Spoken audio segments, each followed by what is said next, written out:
quando se considera a realidade do lixo, que é um resíduo que vem com a civilização. O lixo, ele passou a ser produzido quando aquele homem da Idade da Pedra, ele passou com a própria questão do aperfeiçoamento, de que ele era vítima, ele que precisava ir ao encalço dessa busca, fixou num espaço geográfico X e nessa área passou a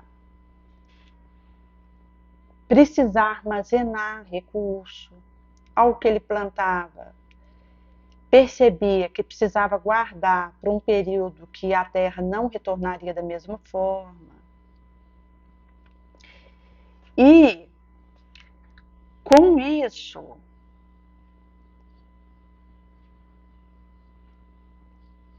passou a usar utensílio, ferramental, objeto talhado na pedra, que quando ele precisasse usar outro de outro tipo, descartava o anterior. E percebeu que começou a se acumular resíduo. E quando se considera a situação do lixo hoje, ele é um caso de saúde pública, mas me diz também da própria fragilidade dessa realidade que nós estamos. Porque o espírito de luz, ele suplanta uma realidade encarnada e facilita para ele o espírito ter ascendência sobre a carne. Por isso, não acontece de ter um mundo material num estágio ultra de aprimoro. Exatamente porque a realidade material, onde o espírito encarna num corpo de carne, ela é ultra transitória, efêmera. E o espírito ele vai ser chamado a uma realidade que transcende. E por ter essa objetivação, ele passa aqui um estágio nesse corpo de carne. Ele volta no mesmo orbe. Ele poderia voltar em 15 reencarnações no mesmo orbe. Mas só o momento que ele entra numa timbre, numa afinação vibracional que o gabarita a ser levado para uma região mais etérea, menos grotesca,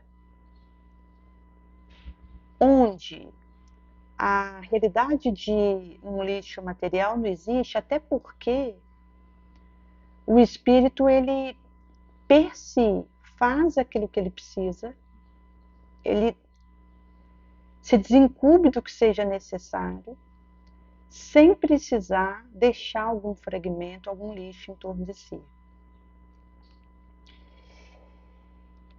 E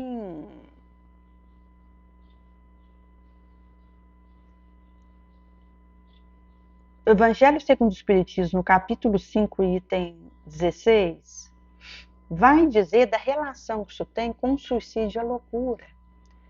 Haja visto que, se eu não estou atenta para a efemeridade dessa realidade aqui, para a grosseria dessa vibração que tem aqui, que grita para mim que passa,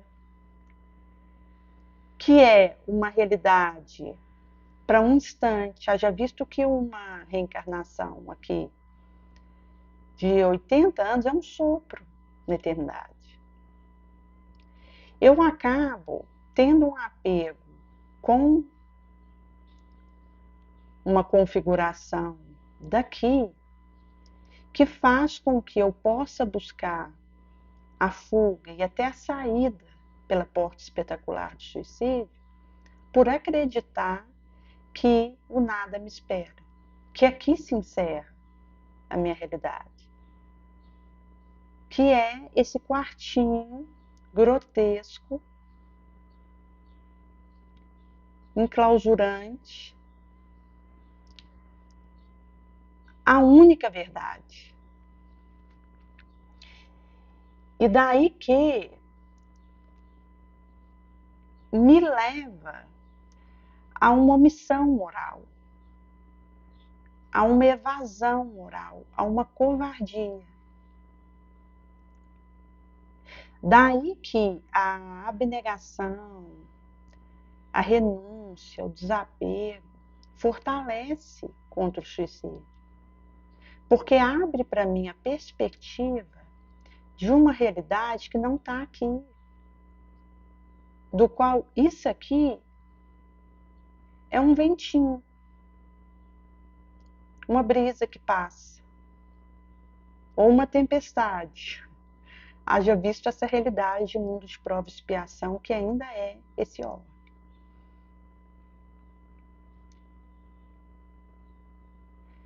Sob esse prisma, parâmetro, a perspectiva do futuro muda para mim. E aí eu me encorajo.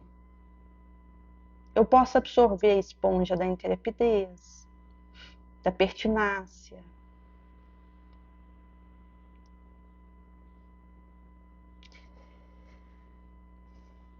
E se sabe que há aquela pessoa que tem estudo, que tem um conhecimento só da inteligência, que diz que para aquele que frustrou a esperança de resolver o que queria aqui, o suicídio é a saída. E que comenta que aqui é o ponto final. Tinha um jovem que ele estava num emprego bom, assim, um cargo de estabilidade da parte administrativa, e ele foi acometido por uma situação de vertigem e teve um episódio que um senhor, ele havia ido numa sacada de um prédio para se jogar e tinha um espírito desencarnado junto a esse senhor, incitando ele a jogar e pular do último andar que ele estava. Um prédio de grande proporção. E quando ele, como jornalista, foi registrar a situação, que ele estava próximo ali, onde havia acontecido o aglomerante, ele viu o espírito desencarnado quando esse senhor desistiu de pular, estava entrando para dentro do AP e o espírito desencarnado insistiu com ele para voltar para que ele pulasse. E quando foi feito o registro ali do momento e ele acabou pulando e suicidou, ele alegou que viu que tinha mais uma pessoa com esse senhor, que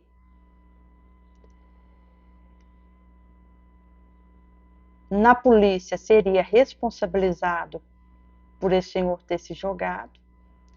E quando foi ver o filme, tinha só o senhor. Então esse jornalista foi desacreditado, demitido. E ele acabou entrando numa depressão por essa realidade e ele entrou num adoecimento, porque é uma mediunidade que se expressava, que ele via espírito, mas não fazia diferenciação, acabou sendo internado no hospício. E foi uma enfermeira espírita que pôde orientar ele sobre a realidade que ele vivia, porque então ele já estava isolado. Por ter uma visão de espírito e acreditar que estava louco. Esse moço, o que agravou essa realidade e acabou levando ele a ficar louco com a situação é que era ateu. Ele não tinha uma religião. E era cético em relação ao espiritismo, aquilo que tentava explicar. Ele já tinha ouvido falar do Chico, Xavier, mas era assim, desacreditado dessa teoria, do que a espiritualidade aclarava sobre a questão da interferência do espírito nesse orbe, até mesmo porque na orbe terrestre somos em torno de 30 bilhões de espíritos. Existem uns 8 bilhões encarnados e pelo menos uns 20 aí desencarnados. Pode ter alguma variação aí, mas é em torno, é da casa de bilhões, mais ou menos nessa escalinha. E isso significa que o irmãozinho desencarnado, ele atua aqui também, porque é orbe dele também, aqui, mesmo estando desencarnado. E interfere no que acontece aqui. Às vezes precisa ser ouvido, pede ajuda alguém aqui, sugere um pensamento, uma ação, orienta. E pode estar numa realidade divindita que tenta levar alguém a pular do último andar de um prédio, como esse espírito desencarnado fez com esse senhor.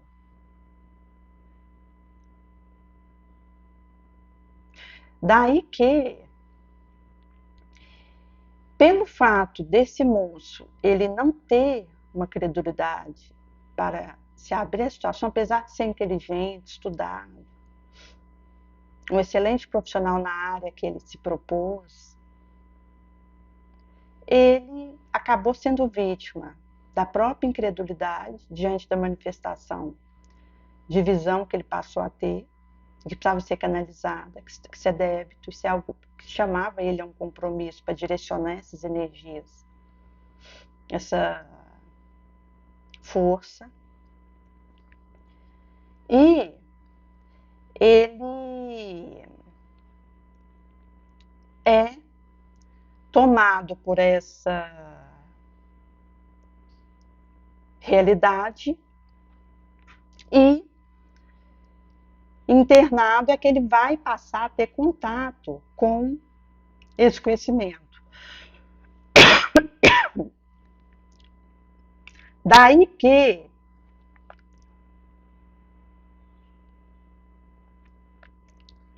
se eu acredito que o nada, que a dissolução, que o desaparecimento é estoico, eu vou usar isso como atalho para mim. E vou entrar por esse caminho. E imagina a decepção quando a pessoa vê que ela continua viva, numa condição agravada daquilo que ela vivia.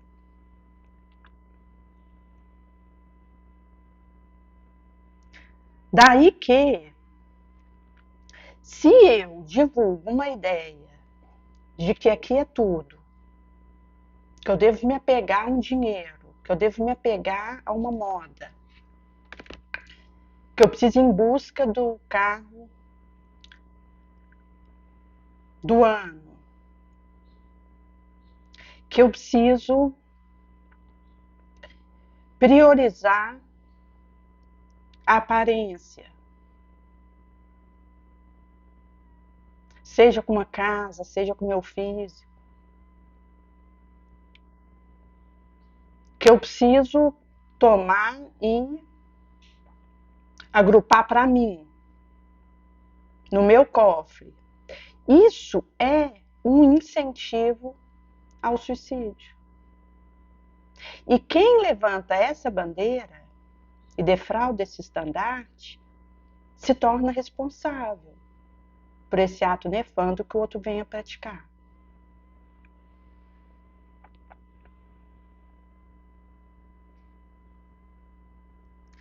Da mesma forma que o desapego, a abnegação e a renúncia, ela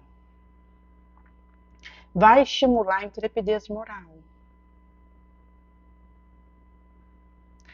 Vai estimular a resiliência, a mansuetude, o acolhimento da realidade que me encontra. E isso fortalece. Porque a realidade aqui, material, o que chega até mim, soa, trambona no meu ouvido. É passageiro. É um sopro. É inconstante e vulnerável. Daí, se eu me apego a isso, eu desmorono junto com essa realidade.